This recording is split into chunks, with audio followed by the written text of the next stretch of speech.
Good evening and welcome to Monday Night Calculus. I've got Steve Kokoska and Tom Dick with me here. My name is Curtis Brown and I am super excited for this evening. We've got a whole lot of good content for you guys here this evening. And sorry about that, a little distracted there for just a second. I do want to kind of remind you of a couple of things before we get started. Two things. One, I would love to chat with you in the chat, so please make sure you ask any questions or things that you want me to make sure that Steve and Tom address via the chat. And I know Steve is always putting the quiz out on me and asking me questions. And if he asks me a question, that means it's a question for you as well. So I'd love your help from the chat so that we can kind of answer those things together. Secondly, if you are doing this, watching this live or as a recorded webinar, and you would like to get some PD credit for this, you can always send me an email. My email is curtis@ti.com. I'll put that in the chat here in just a second. Be happy to send you a link where you can download a certificate for having participated in this session. Otherwise, I think we'll go ahead and get started. Sorry for being on a Tuesday. I know it's Monday Night Calculus on a Tuesday, but we figured most folks were out trick-or-treating last night. So I hope you had a good time handing out candy or maybe trick-or-treating yourself. So Steve, I'll let you take it away. All right. Thank you very much, Curtis. Great to be back with you and Tom once again. I'm going to share my screen and I'm going to try to make this full screen to make it a little bit clearer. Go ahead. I have one more. I have a shout out. Mrs. Kerr, or sorry, Miss Kerr has a whole lot of students on. There's a big shout out to Miss Kerr for having That's wonderful on this evening. Great. From well, it is a little in Texas. It is a little confusing having Monday Night Calculus on a Tuesday, and we're competing against the World Series, but we're doing better stuff here. So we're going to talk about related rates problems tonight, one of my favorite topics. And as usual, at the very beginning of this presentation, we prepared these suggested skills, the enduring understandings and learning objectives, and the essential knowledge statements for teachers if they'd like these and help in preparing their lesson plans. And at the bottom of this first page is just a little bit of background and some of the key concepts, key ideas that we'll need tonight in looking at related rates problems. So first of all, we'll need differentiation rules, of course, the standard, sum difference, product, and the quotient rule. But also, I think especially the quotient rule. Whoops, where'd that line come from? We'll really need that. And we'll really need to think a little bit about implicit differentiation. So with that, what I'm going to try is to talk very briefly about related rates problems, a little bit of an introduction and a strategy for solving these problems. And then, Curtis, what we're going to do is just take a look at lots of problems. And as usual, there'll be lots of questions in there for you and for participants. So here we go with an introduction. The very first thing I want to remind you of is how do we interpret, if we have y equal f of t, how do we interpret this derivative dy dt? Well, remember, we think of this in words as the instantaneous rate of change of the variable y with respect to t. Now, let's suppose we have two or more quantities that are related by an equation. Well, what are related rates? Here's a very brief definition. It is somehow an expression that relates the rates of these variables, the rates of change, with respect to time. Now, how do we get that expression? Well, we get this expression by using the chain rule to differentiate both sides of an equation with respect to t, usually, but not all the time, usually time. And in general, we compute the rate of change of one quantity in terms of the rate of change of another quantity. And I apologize, Curtis, that sentence is a little misleading.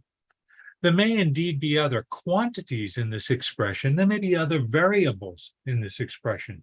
So it's not just that the rate of change of one quantity is related to the rate of change of another. There may be other quantities or variables in this expression. Okay, so how do you solve these problems, which are almost always word problems and which almost always give my students lots of trouble? I really see this strategy for solving these kinds of problems as sort of the pinnacle, the acme of problem-solving skills. So how do you do this? Well, certainly you have to read and thoroughly interpret the problem carefully. A lot of my students don't like to do that. They like to skim through these problems, just try to pick out what's important. But you know what? You really need to read the problem carefully. You need to sketch a figure, I think, if it's possible. It isn't possible all the time. But even in some of the simpler problems, I think it's important to sketch a figure. Then we need to introduce notation that makes sense. So we assign symbols and variables to the quantities that are functions of time. We need to translate the given information. What does that mean? Again, we need to read the problem and translate the words into mathematics. What variables are given? What rates or derivatives are given? And for me, Curtis, the most difficult part of all of this, I'm going to put a little asterisk next to this, is number 5.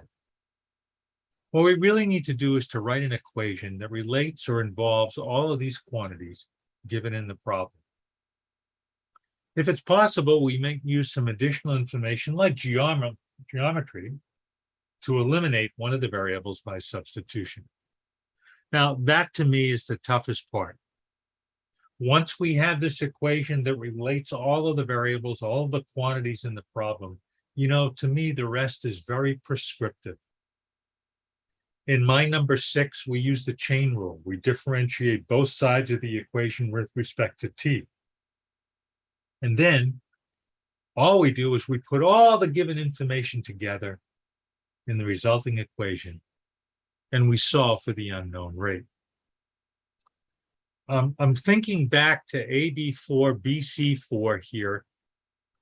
I think in that problem this year, it involved the volume of a cone. Now, I'm not going to go back and look at that problem, but many of the AP calculus teachers who are on tonight, who are watching this on video, you might think about going back and taking a look at that problem. Many students made an error in that problem where they invoked a relationship that they had seen in similar problems, but was not given in AB4, BC4. So I know that's a little bit of an aside, but I wanted to mention that before I went any further. All right, Curtis, I've got lots of problems, lots of questions. Here we go. I'm ready. All right. Come on. This one has to do with oil tanks in Bayonne, New Jersey. If you've ever been down Route 95, you'll know what I mean. There is a cylindrical oil tank in Bayonne, New Jersey that has a radius of approximately 30 meters, and I think that's pretty realistic. It's being filled with crude oil from a tanker at a rate of roughly 8,000 cubic meters per hour, which is also, I think, pretty realistic. How fast is the height of the oil changing in this tank? All right. Before I take a look at my solution, I'm going to try to translate a little bit of what's given to me in this problem. I'm going to scribble a little bit here, Curtis. I see this 30. And to me, that's the radius of this cylindrical oil tank. If I were to draw a very crude picture over here, if I can, I'm not sure exactly how high this tank is, but now I know the radius is equal to 30. I know that it's being filled at this rate of 8,000 cubic meters per hour. How do I translate that? Well, that's a change in volume. So this expression right here is dV dt. It is how volume is changing with respect to time. And what is this question asking me about? It's saying, well, how fast is the height of the oil changing? Okay, with respect to time. So that's asking me about, well, what's the value of dH dt? So I've done a little bit of translation there. Now I need this sort of expression to start with. There's often in AP calculus questions on the free response portion, there's often an extra little bit given about the volume of a certain object, a certain solid that we're dealing with. Here, I did not give that to you. We know the volume of a cylindrical tank is pi r squared h. Now, one nice thing we can do here is we have two variables in this expression, but r is constant at 30. And so the volume of this tank can be written as 900 pi h. We have two variables in this expression, v and h, and both of those we think of as functions of time, t. So now I take the derivative of both sides of this expression. On the left, I have dv dt. All right, really, I'll add a little bit more in here. The derivative of v is 1 times dv dt. On the right-hand side, I have a constant 900 pi. Derivative of h is 1 times dh dt. Derivative of the inner function, that's the chain rule. Now I'm going to try to use all of this information that's given to me. Well, I've already used the r equal to 30.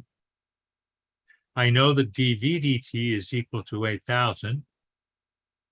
And I have one equation and one unknown. I want to solve for dh dt. Not bad. I divide both sides by 900 pi. And in this particular expression, dh dt is 80 divided by 9 pi. Now, I wrote down here, Curtis, that the height of the oil is increasing at this rate. And I think it's pretty reasonable and it makes sense that the height is increasing. But how do you know that the height is increasing by looking at this expression for dh dt? What's the simple tip-off to know that the height is increasing? By looking at that answer, by looking at the value that we have for dh dt. I was hoping somebody put it in the chat, Okay, but it's positive. it's positive, exactly. And that's often a question that we get here on the AP exam. We know that this rate here. There's Wanda.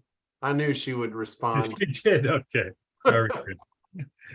Tom, do you want to do something with technology or should I do the next problem, next example? I'm going to wait till the next problem, Steve. So go Okay. right on ahead. Yeah. Fantastic. Okay.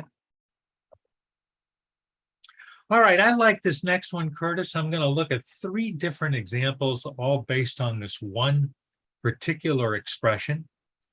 And I know that all the students out there will remember this one, that the area of a triangle with lengths A and B and a contained angle theta, we know that the area of that triangle is given by 1/2 A times B times sine of theta. Now, this is interesting here. I kind of have 3 variables in here, A, B, and theta, all 3 potentially functions of time t.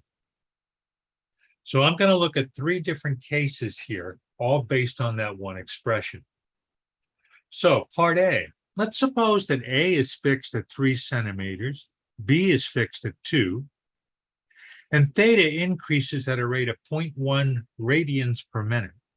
So I'm going to add a little bit more in here. I know that means d theta dt is equal to 0.1. I've got that. How fast is the area increasing when theta is equal to pi over 4? Well, what is that asking me for? That's asking me for this value, dA dt. Fantastic. Now, I know everyone, all the AP teachers out there have their own sort of methods for solving these problems. I'm trying to follow my strategy here a little bit. Let me see what was given to me. Let me sort of write that, summarize that. I have A equal 3. I have B equal 2. I have d theta dt is 0.1. Oh, and you know what? I also have the theta is equal to pi over 4. I want to know what's going on at that instant when theta is equal to pi over 4. Okay, let's go back to this expression. Take the derivative of both sides with respect to t. Well, all right, when we do that on the left, very easy, dA dt, okay, 1 times dA dt. The 1/2 AB is really constant here. A and B are not changing with respect to time, but theta is. So the derivative, we start at the outside and work our way in. The derivative of the sine of theta is the cosine of theta. Derivative of the inner function, 1 d theta dt. Beautiful. Now I'm going to plug everything in. Don't let me make a mistake here, Curtis. A is equal to 3. There it is. B is 2. Theta was the cosine of pi over 4. D theta dt is 0.1. Wow. A little bit of cancellation.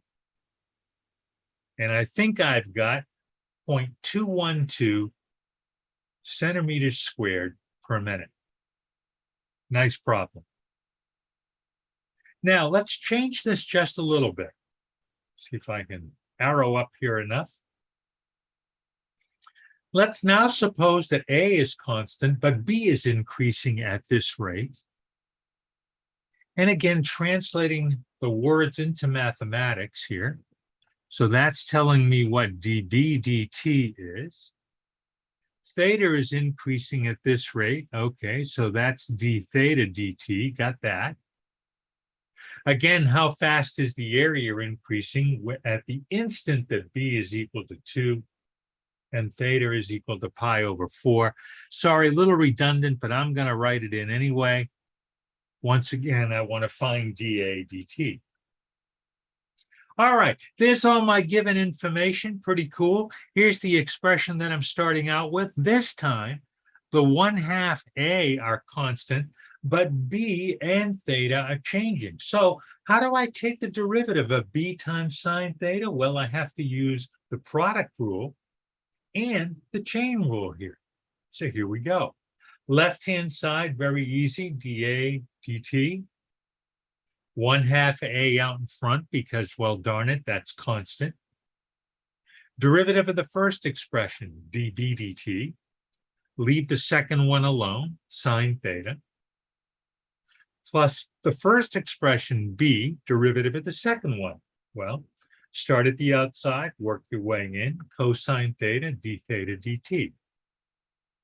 That's very prescriptive. We're golden now because even though it's kind of long, all we need to do is to plug in all of the given information, dB dt, sine theta, so forth. And as anyone can plainly see, when you do all of that, you get 47 divided by 20 square roots of 2. And I think in decimals, that's 1.662 square centimeters per minute. Wow, I like that. Let's take this just one step further. And let's assume that A and B and theta are all changing. And so dA dt is 2, dB dt is 1.25, d theta dt is 0.3, and we want to know how is the area changing at that one instant. Well, okay, now in this expression on the right-hand side, only the 1/2 is constant. How do you take the derivative of that expression AB sine theta? Well, I think of this as kind of like the generalized product rule. And so you take the derivative of each expression and multiply by the remaining 2, and you connect all of that with plus signs. So dA dt, B sine theta. There's the A, there's the sine theta, dB dt. There's the A and the B, cosine theta, d theta dt, derivative of the sine of theta with respect to t. So looks kind of long, but very prescriptive and very straightforward. And here's the symbolic expression for that, which I don't know, Tom might even be able to do that, I'm not sure. And here's the decimal expression for that. That's a really neat problem. I can almost envision something like this on a free response question, where there are 3 different sort of related rates questions, all with sort of a little different twist involved. Very cool. Tom, would you like to do a little technology here? Sure, Steve, that sounds great. All right. And what I'm going to use as an example is that part C that you were just working on. Beautiful. There you go. I'll remind people of the numbers involved here in a second. But first, let me share my screen. And I'm going to use the TI-84. Okay. It might not seem like there's an opportunity to use the technology here, but it turns out this is actually a technique you can use. It's not only useful with a calculator, it can even be useful with paper and pencil as a kind of an alternative way of approaching these related rates problems. So let me just review the numbers that Steve gave us. He had that area of a triangle in terms of the side lengths and the angle between them. Right. And I think that last part he had, let's see, I think he was looking at, I think the A was equal to 3. So I'm going to store Right. A in 3, or 3 in A. I said that backwards. And then I think the value of B was 2. So Yes. let's store that into B. And I think the value of theta was pi over 4. Correct. So let's see. I think I can get a pi over 4 here. I'm going to store that in theta. I think actually I've got actually able to pull up the theta. Oh, there's theta. Great. Perfect. And those 3 values are stored. And so if we, that was the instant in time we were interested in. We were wondering how fast the area was changing at that instant, but we could also look what is the area at that instant. Mm-hmm. And so this is also a way to kind of remind us what that formula was that we were dealing with. I think it was 1/2 times the value of A times the value of B, and then times the sine of the angle between them. So that'd be our theta. And I don't think that value came up in your solution, but that's because that wasn't actually what you were looking for, Steve. You were looking Correct. at how fast does this quantity change at the instant that A, B, and theta have these values. Correct. Well, here's a question for the audience to ponder. We weren't actually given the time. We just said when it has these values. So what is that time? Well, I'm going to say it's right now. In other words, I'm going to say, well, at time t equals 0, this is the value of A, B, and theta. Okay. Well, the information we're given, we can actually come up with a function for A, B, and theta in terms of t. Let's see how we can do that. Well, I want this area, and we've got the 1/2. Of course, that's in there anyway. So let me go ahead and put it in the 1/2.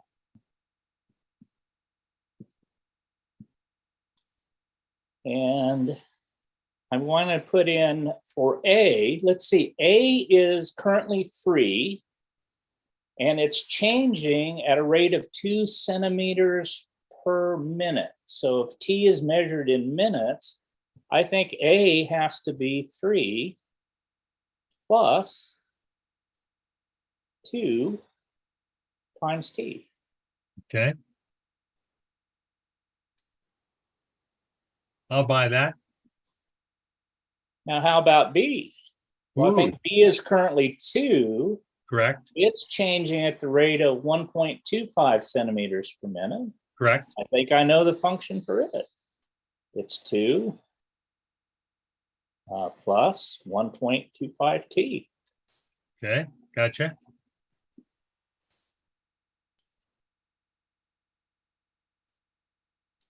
And then finally, we've got the sine of theta. Theta, I think, is currently pi over 4 at time equals 0.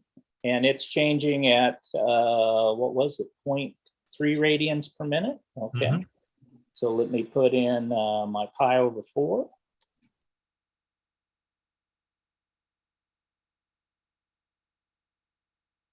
Whoops. Divided by? Ooh, you're right. Thanks, sir.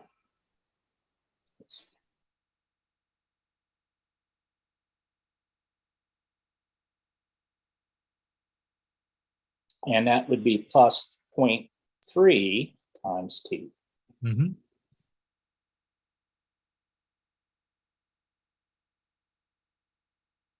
And let me find my T there. Now, if I enter this, I'm going to get, actually, I'm not sure exactly what I'm getting. You haven't stored anything into T, so well, there was something stored in there for T. I don't know what it was. Let's take a quick. I was just going to say, in fact, if I was to store 0 in for T, which would be what most folks' calculators would look like. I mean, you've probably done something with T before, but could be, yeah. So let me store 0 in the T, and then let's go up and echo that thing back down, and it should give us. Oh, that's that area. Right. That's exactly the area we found before. Right. But what I'd like to do is take the derivative of this with respect to T and evaluate it at T equals 0. That'll give us the rate of change. So let's take our math menu, go down there to number 8, which is the numerical derivative. We'll take the derivative with respect to T, and I want to put that expression in there. And we'll evaluate at T equals 0. Now, what value did you get, Steve? I think it was like 3.376 or something. Right on the nose, 3.376. How do you like that? Wow. Now, this technique isn't going to work for like all related rates problems, but there are a huge class related rates problems that are in terms of quantities that they're changing at constant rates, and you're looking at a specific instant when they have certain values, and you can use this technique. I really use it as a check. It's a kind of way to do a reality check and say, well, gosh, I can actually kind of get an explicit function of T that works here. And it actually works for quite a few problems. So I just wanted to share that. I'm not posing it as the way. I think what Steve is presenting is really the way, it's the most efficient way, but this is kind of an alternative that you can use to check out how things are working. That was really cool, Tom. Yeah. That was really cool. And you're getting some comments in the chat too. Of folks who have seen that now and are excited. That's cool. All right. Well, great. I'm going to stop the share now and turn it back over to Steve. All righty. Here we go. Beautiful. All right, I've got a couple more examples to do, Curtis, and then we might have some time to look at some of the problems that we assigned. That's right. And side note, I'll be posting those teacher solutions here tomorrow morning sometime in the description. So be watching for that if you're using this with your students. Okay. Now, I'm not going to do all of this example. This is from 2014, ABDC 4. And I don't know whether you remember this one or not, Tom, but students had a lot of difficulty with this one, especially part D. And that's the one I want to look at because it's really a related rates problem. And if you remember, Tom, John Jensen actually was the question leader for this problem. And I still remember working with him on this and how are we going to grade part D in order to award points for good calculus work. And it was difficult. Students had a hard time with this one. So we have train A going back and forth east-west direction on this railroad track. And we don't have a function for the velocity of train A, but rather we have a table over here for the velocity of train A. Now that's going to become important in a minute or two. Let me just circle a couple of things that are important as we get to part D. It says here in part C that at time t equal 2, train A is 300 meters east of this origin station. So in D, what's happening now is we have train A going east and west, and we have train B going north-south, both traveling or both oriented, I guess, around this station here at the origin. Now in D, it says at time t, the velocity of train B is given by this expression. So this is interesting. We have some values of the velocity of train A in a table, but we actually have a formula for the velocity of train B at any time t. And we know that at time t equal 2, train B is 400 meters north of this origin station. So we want to find the rate in meters per minute at which the distance between the two trains is changing at this time. Well, in order for me to solve this problem, I really needed to draw a diagram. I needed to invoke a little bit of geometry here. Let me see if I can figure out what's going on, if I have enough labels in here. Tom, don't let me miss anything here. Here's the origin station, and train A is going back and forth east-west along the x-axis. Train B is going north and south. At time t equal 2, we have train A 300 meters east of the origin and train B 400 meters north of the origin. And we want to know, how is the distance between these two trains changing at this one particular instant? Well, what's the distance between the two trains? It's this straight line distance that I've drawn in here. I apologize for this, Curtis, but I have used a little bit of color here. I don't know whether that's showing up, but that's the blue line. That's sort of this diagonal line, this hypotenuse of this triangle, right triangle, that's connecting the 2 points, A and B. So in this particular problem, there was no expression given to the students, and they had to sort of think about, draw this diagram, and recognize that the distance z was related through this expression using the Pythagorean theorem. So z squared is equal to x squared plus y squared. Now, wait a minute, hang on a second. I know what you want to ask, Curtis. I know you want to say, well, wait a minute, all we really want to know about is z, and I'm sorry about that. I put these little lines in my z's. And we know that that's the square root of x squared plus y squared. Couldn't I use that expression? And the answer is yes, of course you could. But it might be a little bit more difficult to take the derivative of the right-hand side there. Now, it is true that when I take the derivative of the left-hand side over here, I'll just have a dz dt, and I won't have to find the value of z. That's a good counter argument. But the derivative here might just be a little bit more complicated on the right-hand side. So it's fine for me to work with this expression, z squared is equal to x squared plus y squared. All of these variables, x, y, and z, are all related to time, all functions of time. So I take the derivative of the left-hand side, 2 times z to the first power, power rule, times the derivative of the inner function, dz dt. Derivative on the right-hand side, well, 2 applications of the same idea, 2x dx dt plus 2y dy dt. Now, you're absolutely right. I can cancel out all of these 2's, divide the equation, the expression by 2, and I've got a little bit simpler one. Now, I'm thinking ahead just a little bit. Let me think about this. I know what x is. I know what y is. I know what my instant in time is. I can find dx dt. How? By looking at that table up above. I can find dy dt because that's the velocity of train B, and that was given to us as an expression, as an equation. I want to know dz dt, but I've got to find this value of z at this particular instant. How do I do that? I go back to this original expression. I use my values for x and y, and I solve for z, and I get a 500. Okay, I'm looking to solve, or pardon me, to plug everything into this expression. I get dx dt from the table above.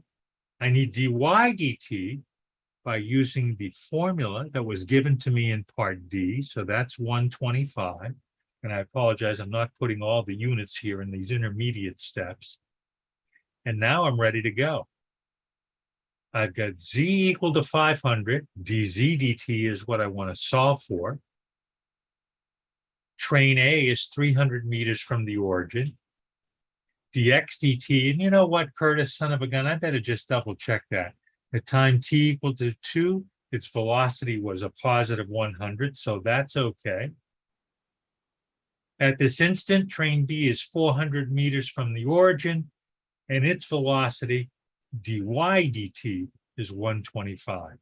Solving that for dz dt, I get an 80,000 divided by 500, or 160 meters per minute.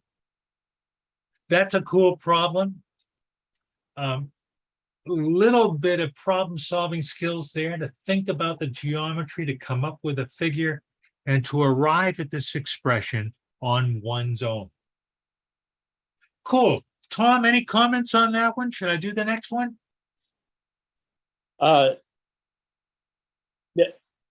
Well, just one comment. I hope it doesn't throw people off, but Okay. It's interesting. These related rate problems, because they're talking about a specific instant in time, those quantities that you have that are changing with respect to time, you can find any other variable that matches them in terms of having the same value and velocity at that instant will work. So the technique I was using, where I was putting in those linear functions for each thing, it actually works here too, but you wouldn't use the velocity for particle B that's given. You'd actually just use what its velocity is at that instant. Gotcha. And you could replace it with a linear. Now, I don't want to muddy the waters, but that technique turns out you can kind of replace these variables by their locally linear approximations at that point, and it works out fine.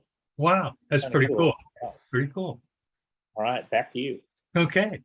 Curtis, this is a tough one, but I felt obligated to do this one. Longtime AP Calculus readers will remember the Trough problem, I believe, from the early 80s.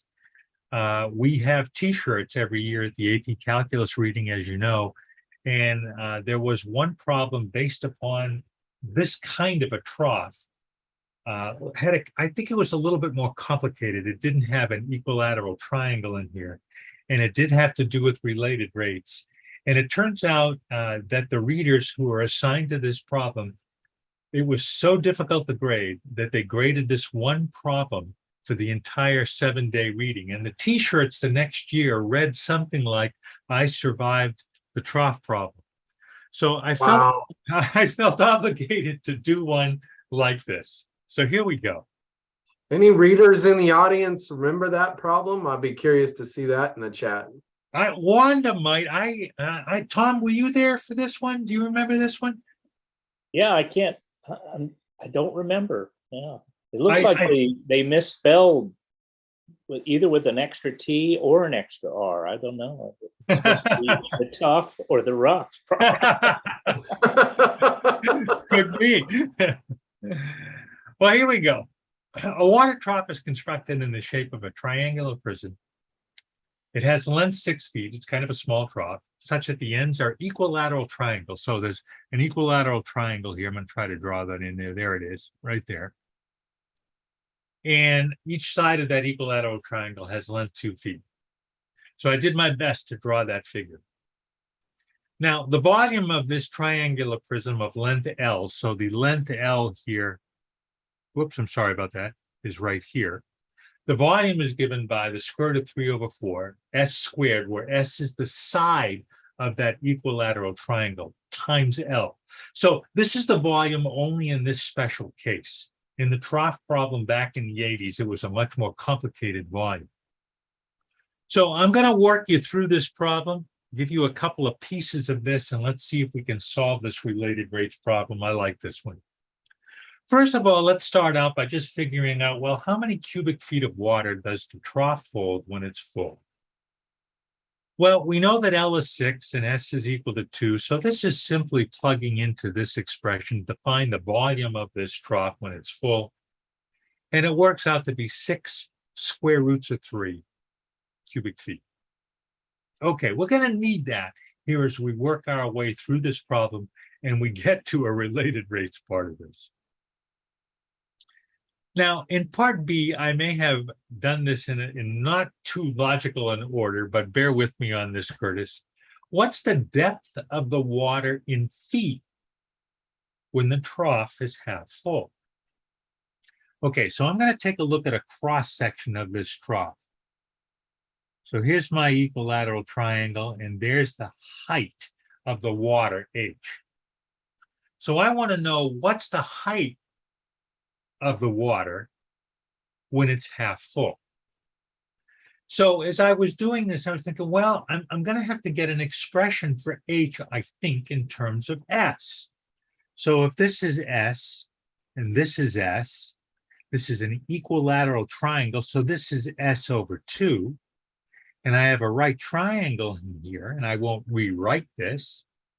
I can write this expression, H squared plus S squared over 4 is equal to S squared. That's just the Pythagorean theorem again. And I solved for H. Why'd I do that?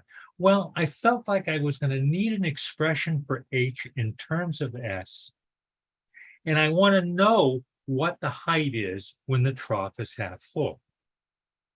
Okay, I claim that when the trough is half full, I have that amount of water in it. Where did I get that? Well, I came back up here. That's how much water is in the trough when it's full. So I took 6 square roots of 3 divided by 2. Beautiful. So let's see. When the trough is half full, 3 square roots of 3, I set that equal to the volume. So that's the square root of 3 over 4, S squared, times 6. So what I'm thinking about is, if I can draw this in, what's this value S when the trough is half full? Well, it turns out that S is equal to the square root of 2. And now all I'm going to do is take that value and plug it back in up here. And I find that the height H is the square root of 6 divided by 2, or 1.225 feet. Yikes, and I didn't even get to anything here with related rates yet. Here we go, Curtis. This is a cool problem. Too excited about this one. So water is leaking from the bottom of the trough at this rate. Wait a minute. Okay, let's ask a question. What is this as we translate this into mathematics, Curtis? What is that 0.5 cubic feet per minute? How do we translate that into mathematics in terms of all of the variables that we've been talking about in this problem? V's and S's and H's and L's. What is that 0.5? Can you tell me what that is? It's a rate of change of volume. It is indeed. And what's a little different about that rate of change of volume? It is a dV dt. But it's also leaking from the bottom, right? So, right. Like the volume in the trough should be decreasing. Beautiful. So that makes this negative. I don't mean to sound surprised, Curtis. Very good. So that's a minus, wait a minute. that's a minus 0.5. Okay. Very good. Excellent. And Excellent. Wanda supported me all the way on that too. Oh, good. Okay. Very good. So I want to know at what rate is the depth of the water changing in feet per minute when the trough is half full. So that means I want an expression for a value for dH dt when the trough is half full, when H is equal to that value we just found a second ago, the square root of 6 over 2. Now, there are a couple of different ways to do this, to solve this problem. There's no doubt about it. Here's a way that I did it. So I wrote an expression for volume in terms of S, because remember that L was equal to 6. Now I have an expression for H squared. I'm going to solve for S squared in terms of H squared. I did that. And I'm going to plug back in up here. So here's an expression for volume in terms of H. Both volume and the depth of the height H are changing with respect to time. Take the derivative of both sides with respect to t, dv dt on the left-hand side. Let's see, I've got a 2 square roots of 3. There it is. Derivative of h squared, 2h times the derivative of the inner function dh dt. And now I think I'm golden. I know the dv dt is minus 1/2, thanks to Curtis. Let's see. There's a 4 square roots of 3, I think, right there. 2 times 2 is 4. And h, at the instant the trough is half full, was the square root of 6 over 2 from just a couple of minutes ago. And we want to solve for this variable, dh dt, one equation and one unknown. And I think I did that for a minus 1/12 square root of 2. That's pretty cool. That's a minus 0.059, I think, to 3 decimal places. Minus 0.059 feet per minute. That's a great related rates problem for tomorrow morning in your class. Cool. Any questions on that one, Curtis? I haven't seen any come in. Okay. Well, I did get some credit for studying up this week, though. Absolutely. All right. So let's see if we can take a look at least maybe one or maybe two of these problems that we assigned for homework. Here's one that has to do with the balloon in the shape of a perfect sphere. And it's being filled with air so that it maintains its spherical shape. So when the volume of air in the balloon is 288 pi cubic inches, what's the radius in inches? So no related rates here in part A, but we know that the volume of a sphere is 4/3 pi r cubed. And in this one, we're simply solving for the radius. We know the volume, one equation and one unknown. That's pretty straightforward. And I hope you solved that one. I hope you got these problems on our website and were able to solve that one. R is equal to 6. So, okay. At the instant when the volume is 288 pi, so now you know why we did part A. We know that that's V, but we also know that R at that instant is 6. The radius is increasing at a rate of 0.15 inches per second. Well, okay. If you've been following along this evening and we translate that one, that's a dr dt.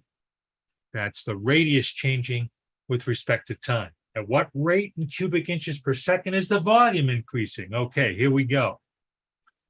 Here's my expression for volume. We take the derivative of both sides with respect to t. Once again, dv dt on the left-hand side. 4/3 pi, that's a constant derivative of r cubed. Start at the outside, work your way in. 3r squared power rule, derivative of the inner function, dr dt, chain rule. And let's see, we want to solve for dv dt. There's the 4 pi. R at this instant was 6. And what was dr dt? Oh, yes, 0.15. I got a 108 pi divided by 5, and there's the decimal approximation. Cool. I'm going to do one more with the balloon. Suppose that when the volume is 288 pi, the balloon is deflating at a rate of 3.6 inches cubed per second. Okay, terrific. At what rate is the radius decreasing? Well, all right, here we want to know something about dr dt. We know again that when the volume is 288 pi, we know that r is equal to 6.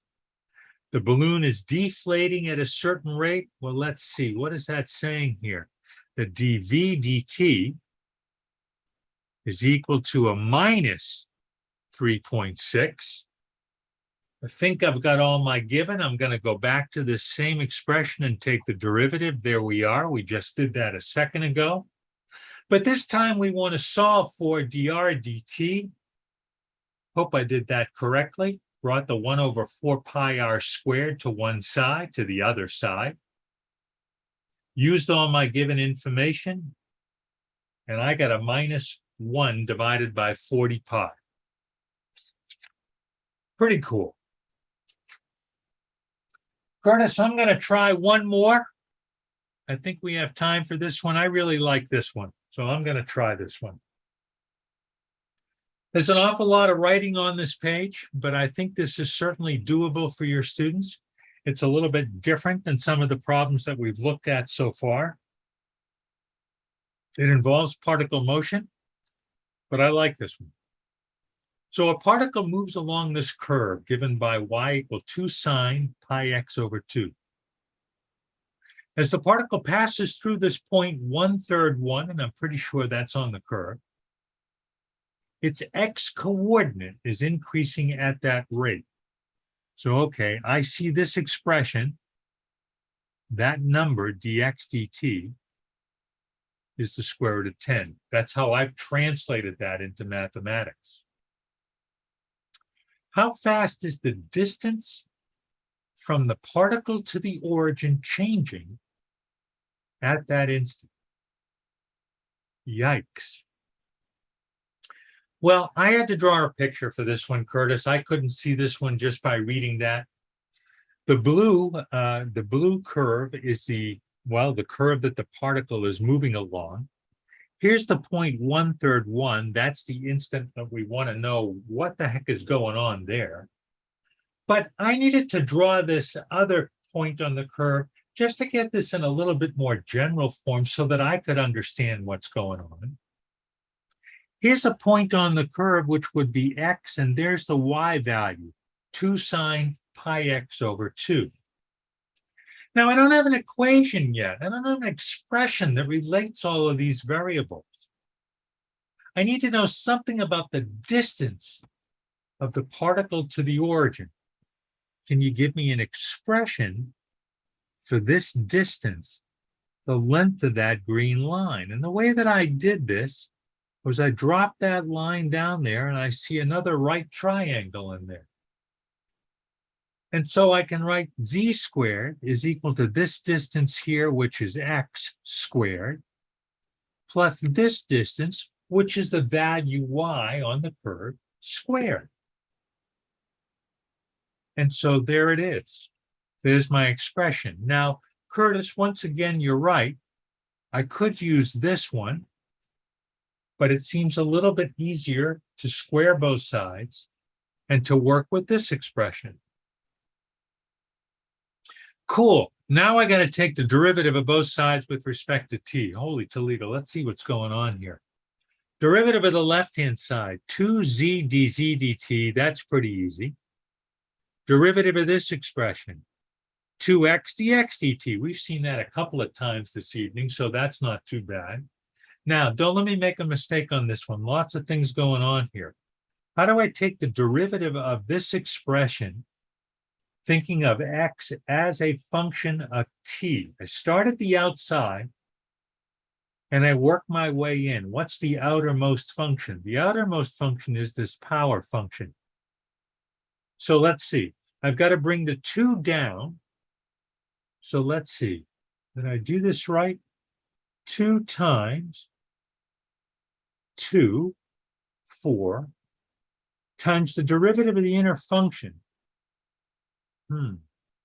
Let's see. Have I got an extra 2 in there? Did I do that right? 2 times, yes, I've got a 2 out in front. Yeah, I'm okay. Here's the inner function, raised to the first power,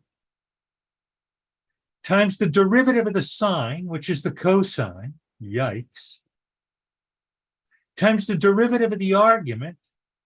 I've got a pi over 2 in there, times x, so pi over 2, times the derivative of x with respect to t. Yikes, look at that. Now, I did a little bit of simplification here. I think I divided everything by 2. Let's see, I'm going to change that and make that a 2. That's what it should be, I believe. And now I've got to plug in everything. And let's see what I've got here. I've got my value for x. I know dx dt. So I know this, I know that. I know x. I know x, I know dx dt. I want dz dt, but I don't have this value for z. So I've got to find that. At that instant, how far is that particle from the origin? Okay. I'm going to go back and plug into either this expression or this one.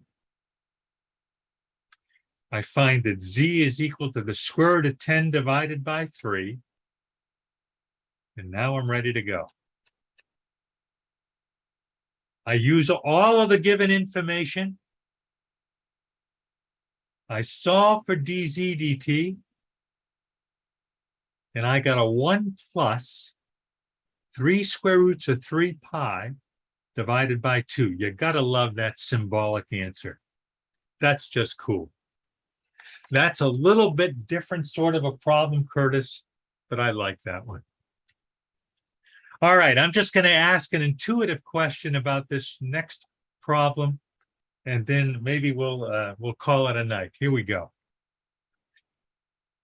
If the minute hand of a clock has length r, find the rate at which it sweeps out area as a function of r.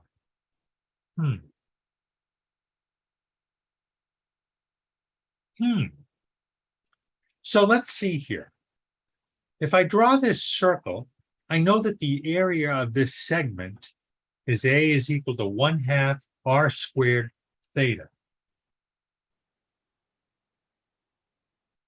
I think what I really want here, Curtis, is I want the rate at which it sweeps out area as a function of t. I apologize. That's a t. It's very hard to see on the screen, but that's a I was t. just going to say, Steve, radius isn't changing, right? Correct. So it's got to be a t. So you need dA dt. Okay. Beautiful. Beautiful. Now, just think about this for a second here. There aren't really any values given. If the minute hand of a clock has length r, find the rate at which it sweeps out area as a function of t. Can you just sort of intuitively tell me what the answer is? I'll give you a little bit of a hint. The minute hand rotates through 2 pi radians each hour. So that means d theta dt, where t is measured in hours, is 2 pi. What's dA dt going to be here just intuitively? What's the rate of change of the area with respect to time, where time is in hours here? What's it have to be sort of intuitively? Any answers out there at all? That's a great one to end on. Somebody's got to give us that in the chat. What's the logical answer for that one? I thought was logical anyway.